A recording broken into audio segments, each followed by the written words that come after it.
Hello.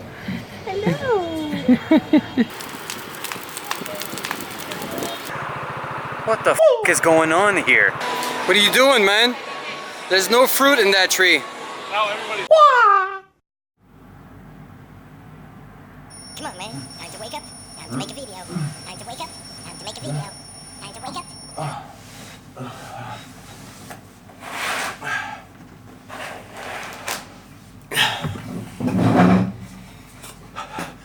Alright, time to make this video. I've been sick for a couple of days and kind of sleep deprived for some reason.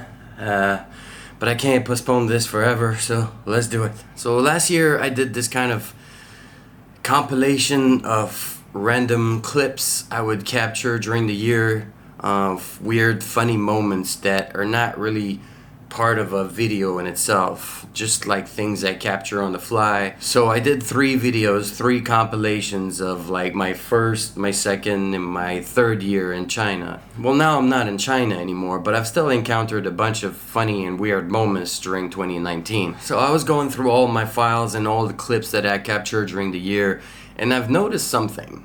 It seems like a lot of the funny or weird moments I captured like here and there are about pets or animals. So I guess 2019's compilation is gonna have some kind of a theme. Now I know I said I wasn't in China during this year, but the year did start in China. And during that 1 month that I was in China, I still managed to capture some oddities and weird or funny moments. That's one of the things I really miss about this place is China is really hard to beat when it comes to weird and funny moments happening like every day. So one day I was climbing on the rooftop of the building to shoot a video and I saw this.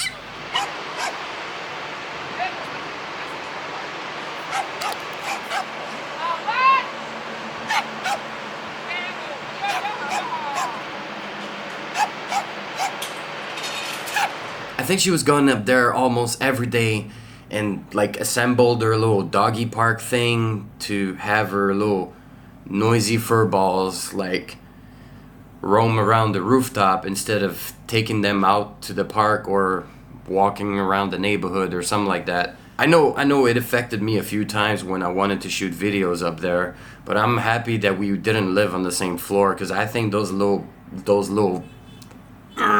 it would have annoyed the shit out of me. I mean, I was already struggling with all the construction and renovation noise, but if on top of it I had to deal with those fur balls on a daily basis, I would have gone nuts. Anyways, one day I was walking around the neighborhood and I saw this really, really rare animal walk by.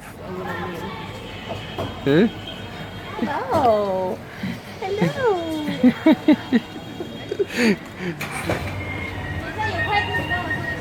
That's a 4-legged duck? Yeah, a 4-legged duck. I was so lucky to catch this. I mean, wow, it's super rare. And I don't know if you've noticed, but on top of it, he was rocking a real Adidas sport jacket. What a spoiled little guy. I mean, most people around are wearing knockoffs. But this 4-legged duck was rocking the real thing. About a week later, I was moving to Hanoi, Vietnam, and I think it was like my first day or my second day in the city, and I just went out to get myself chicken pho. That's a typical Vietnamese rice noodle soup, and this guy was sitting right next to me.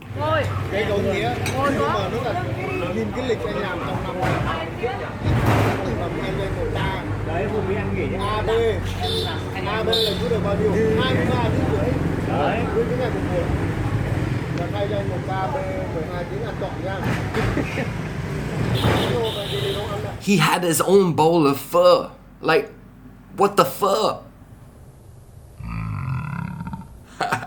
I'm so punny. So punny.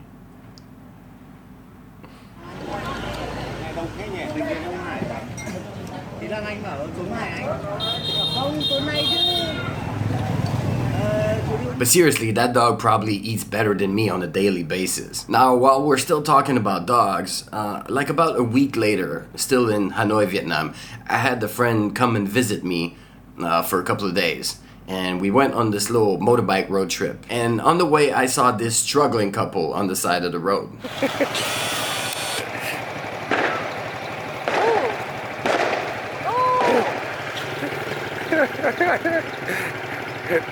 The other one is trying to help.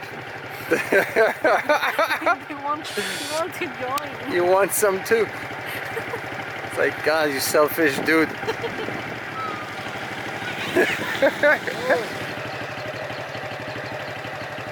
They're still stuck.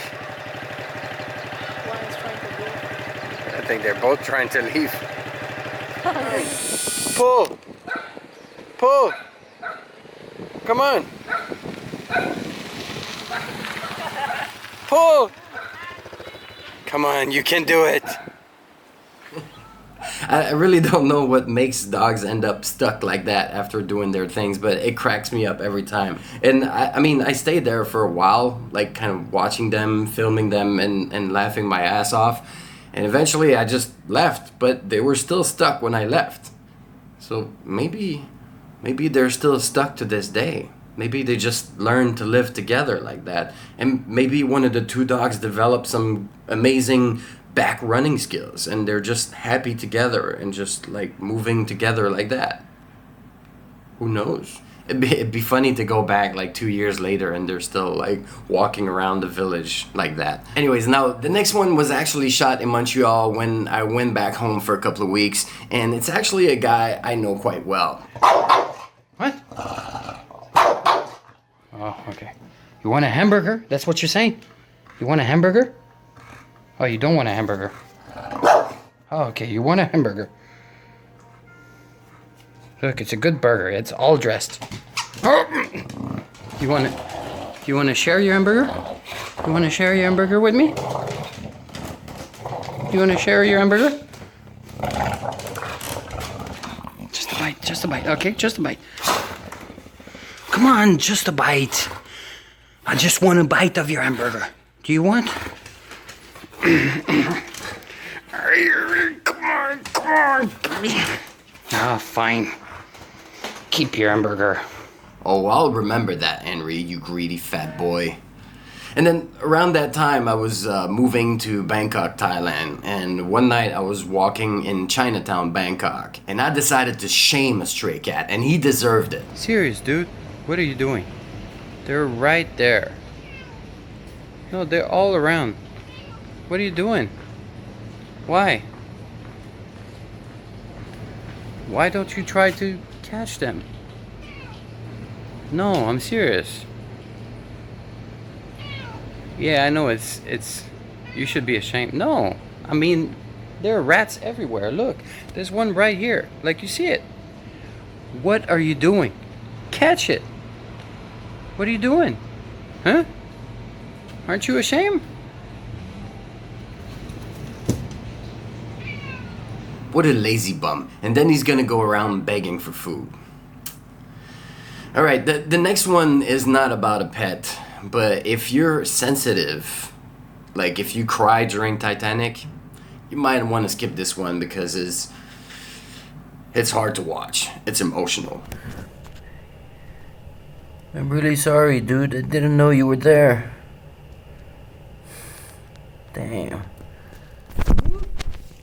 Are you gonna be alright, man? Does this grow back? Oh, damn. I ripped off all the skin of your lower back. I'm really sorry. I swear I didn't mean to do that. I'm sorry. I mean, I like you guys. If I knew for sure that you can't recover from that, then I would try to end your suffering, but I don't know, man. I don't know much about you guys.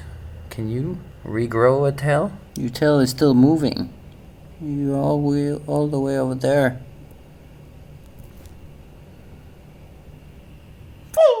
I really feel bad. Such a tiny little thing. I didn't know he was under my bag.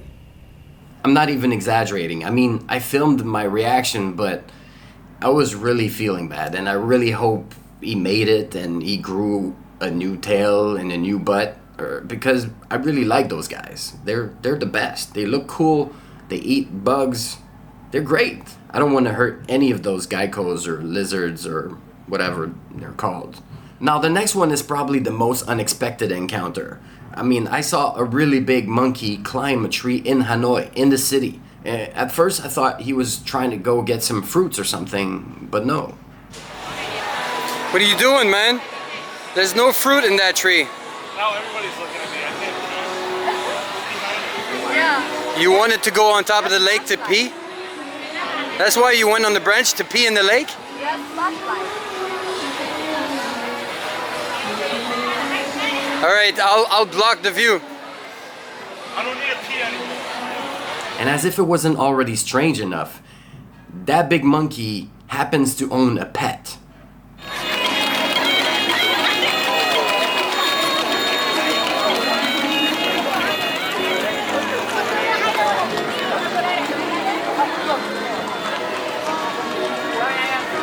Pretty badass monkey, right? And then when I was living in Bangkok, I lived in some kind of jungle, and I'll show you more about this soon.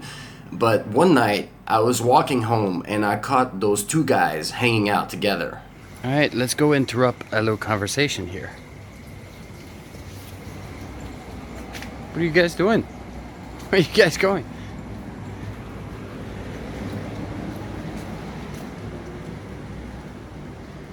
Your buddy, your cat buddy is left you behind. Oh, and talking about bunnies, I saw this guy on the streets in Saigon. I think that's probably the last job I'd want to do in the 35 degrees Celsius humid heat in Saigon.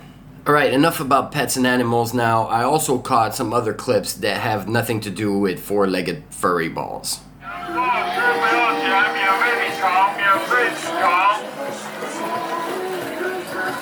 Yes, when I need to look my best, I shop at ass. I guess if we really want to, it could still be connected somehow to the animal theme. Now, one night as I was apartment hunting in Shenzhen, I came across this scene.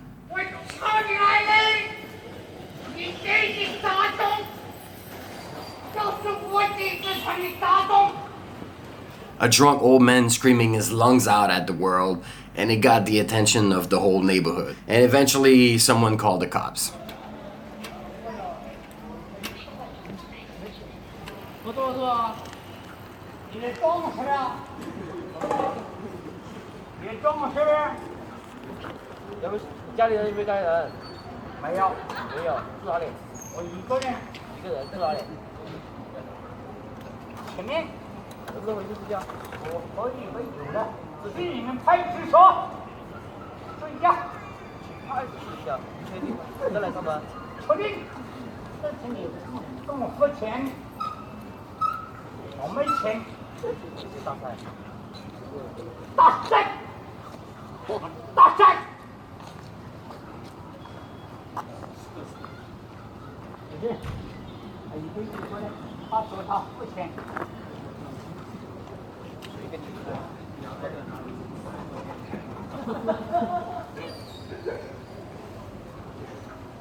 And we don't see it in the clip, but the situation got kind of tense for me. I mean, I was just standing by and like filming with my phone because I thought the situation was kind of funny. I mean, I don't really understand what the old man was yelling about. I just thought the whole scene with everybody around was kind of, you know, unexpected and unseen in my case. So I was just there filming with my phone, and I noticed like it kind of bothered some guy who tried to get in front of me to block my shot, and then and then moved a different way and bumped me. And eventually, when the police got there, he even went to talk to the police, and I could see that he was talking about me because he was pointing at me while talking to the police. So I just kind of went away. I was already waiting for my food in some barbecue place nearby, so I went to eat, and then some guy came and filmed me with his phone while I was eating, and it got really weird, and he wanted to see what's in my phone, and I just had to like disappear because I know he went back to the police, and some other people were pointing at the police, were pointing my direction, so I kind of had to flee the scene, which is kind of weird. I feel like sometimes Chinese are so paranoid about foreigners, like I'm here to spy on them, or I'm here to, like, I mean, if this scene happened back in my hometown, I would have done the same thing. I mean, it's kind of rare, it's kind of funny to see an old man drunk in front of a convenience store yelling at the whole world, and the whole neighborhood comes out to look at him and laugh at the situation. And you can hear in the clip, like, people find it funny too. So I don't know what's different. It's just the fact that I'm a foreigner. Suddenly me being there and filming it with my phone makes it something bad and something to worry about and inform the police about, which is completely ridiculous. That's one thing I don't miss about China, because it's something that would happen on a regular basis, whether it's from bystanders or security agents or whatever. There's like this paranoia about foreigners. Anyways, I ended up moving to Hanoi, Vietnam shortly after that anyways, and because I moved like just before the Chinese New Year, the Lunar New Year, and the Year of the Pig was just around the corner, so I kept seeing those when I walked around town.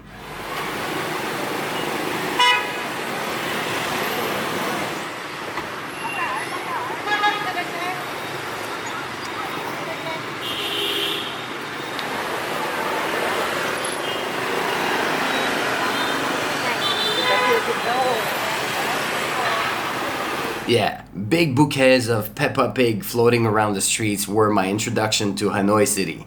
No wonder I love this place so much. And when it wasn't giant bundles of pigs... That's a bread bike. That's a lot of banh mi.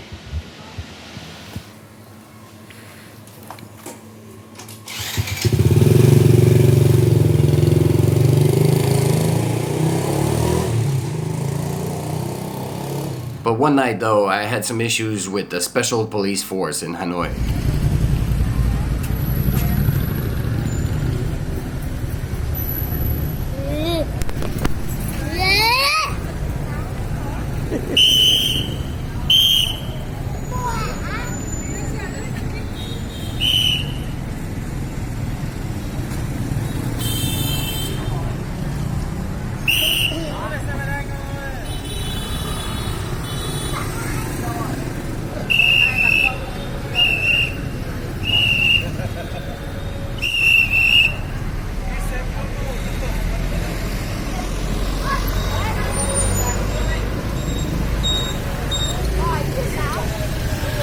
Oh, the police is going!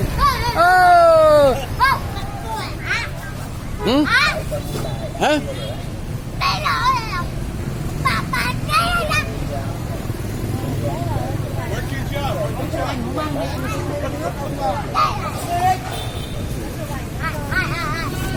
This.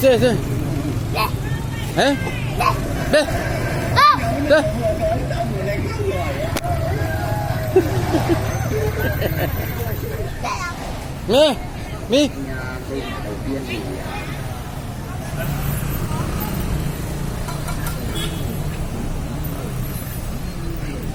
And I was really lucky. I came that close to getting arrested. But then another night, I think I was dealing with ghosts. What is going on with this street?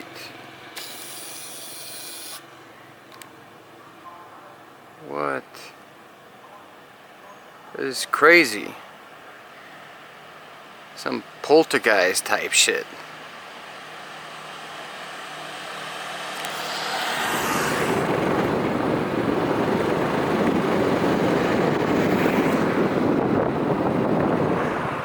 What the f*** is going on here?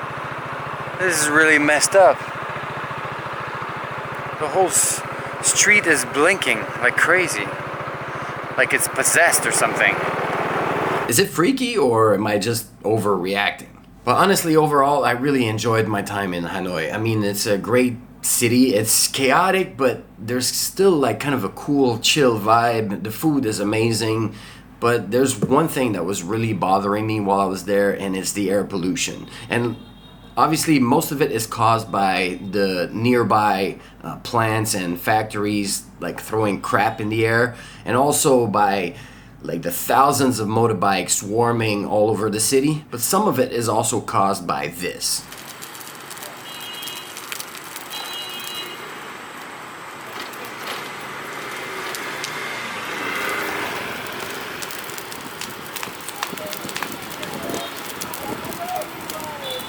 And in this case, it might not seem so dramatic because most of what is burning is wood, but you can also see that there's some garbage over there. And sometimes I've seen like piles of like nasty plastic products and garbage being burned, and I've even seen like some big foam boxes being burned on the side of the road. And I mean, imagine a city of a population of 8 million where most people burn their garbage on the side of the road. It's really nasty. And it's really unfortunate because Hanoi is such a great city. Anyways, I don't want to end this video on a downer, so here's something that happened to me when I was on a short trip in Laos.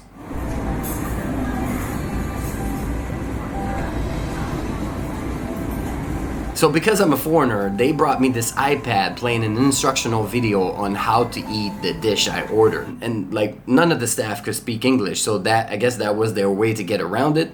I mean, I have to give it to them, it's really clever, but it really cracked me up when I saw the waiter just put the iPad on my table and kind of telling me like, just watch this and you'll be okay. It really cracked me up. Alright, so that's it for the funny and strange moments I captured in 2019. I hope you found it entertaining or funny or something. I guess you did since you're still watching at this point. So thank you for sticking around all the way through, and I guess I'll catch you in the next video.